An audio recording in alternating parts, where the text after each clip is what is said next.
Aujourd'hui, je fais cette vidéo pour vous partager comment je prépare le bac de français, mais surtout, je vais vous donner mes meilleurs conseils. Dans cette vidéo-là, on va parler de l'écrit.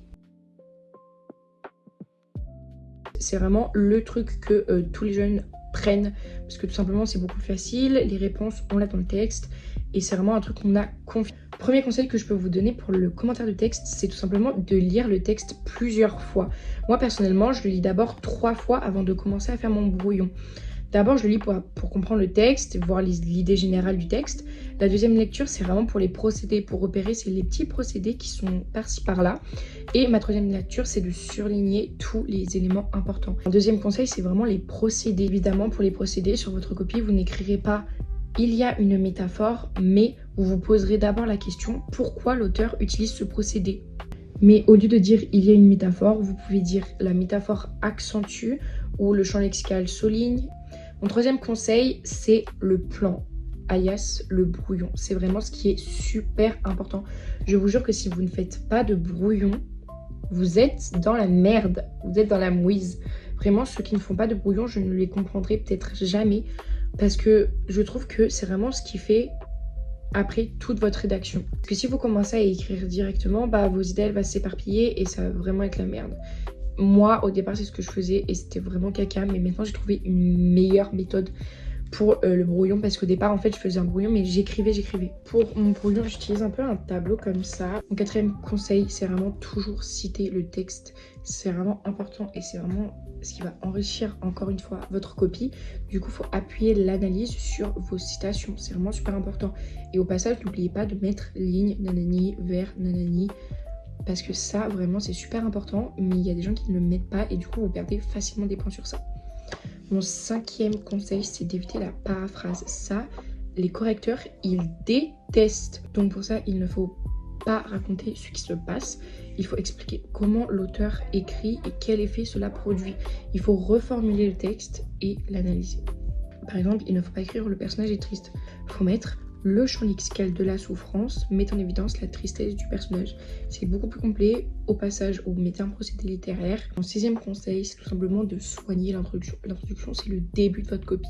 C'est ce qui fait tout, mais tout dans la copie. En premier temps, vous faire une amorce. Une amorce, c'est ça. Moi, je peux vous en proposer une sur un texte que j'ai étudié. Et voilà mon amorce. Après, il faut évidemment présenter rapidement le texte, tuer l'auteur et l'œuvre. Il faut introduire l'enjeu, annoncer le plan. Annoncer le plan, il faut d'abord mettre vos parties et après annoncer la problématique, pas l'inverse. Petit conseil bonus, c'est de ne pas chercher 50 procédés compliqués. Il vaut mieux 3 procédés bien analysés que juste 15 repérés sans analyse. Mon premier conseil, c'est tout simplement de reformuler la question. Parce que c'est vrai que la question, pour la dissertation ou l'essai, elle peut être vraiment mal formulée. Et on peut se dire, mais qu'est-ce que c'est que cette question? Je ne la comprends pas du tout. Du coup, je sais que moi, je la reformule en question du coup vraiment super simple et que je comprends. Et ça facilitera forcément votre travail d'après parce que ce sera beaucoup plus facile et vous comprendrez la question. Évidemment, il faut organiser ses idées. Voilà, il faut faire un plan. Donc en première partie, pour mon plan, moi je mets mes premières idées. Donc tout ce qui me passe un peu par la tête. En deuxième partie, je vais nuancer ces idées-là. Je vais tout simplement avoir un autre point de vue sur les idées que je viens d'apporter. Et pour la partie 3, pour mon plan, je vais faire un approfondissement ou tout simplement une ouverture, ça dépend des sujets. Après, évidemment, il faut utiliser des exemples précis. Donc un personnage, une scène, une citation, un procédé, d'autres œuvres littéraires. Ça dépend ce que vous prenez, la dissertation ou l'essai, ça dépend dans quelle filière vous êtes.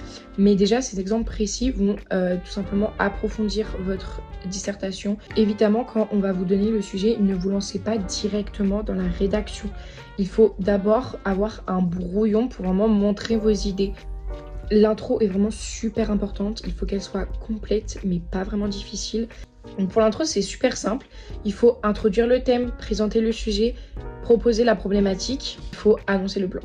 Un autre conseil que je peux vous donner, c'est de faire des transitions entre vos parties, s'il vous plaît. Ça va vraiment enrichir votre copie. Pour chaque partie, s'il vous plaît, montrez un lien entre vos idées. Si vous voulez vous entraîner sur la dissertation, l'essai ou encore le commentaire, notre personnel nous a fait des exercices comme ça, juste incroyable. Donc moi là j'ai pris sur le commentaire parce que moi je sais qu'au bac je ferai évidemment sur le commentaire. Donc je vais vous les présenter un peu. Donc voilà comment ça se présente. Donc en premier on a étude des procédés littéraires avec plein de petits tableaux comme ça pour tout simplement étudier les procédés. Deuxième c'est l'élaboration du plan et de la problématique forcément. Donc avec le tableau que je vous montrais tout à l'heure. Après elle nous a mis pour écrire nos parties. Donc là il y a 3 parties. Mais des fois il n'y en a que 2, mais c'est mieux d'en faire 3 avec les sous-parties, donc c'est minimum 2 et si vous avez le courage vous pouvez en faire 3 par sous-partie. Et après du coup on passe à la rédaction où là du coup elle nous met vraiment tous les trucs qu'on ne se perde pas et après elle nous donne quelques conseils.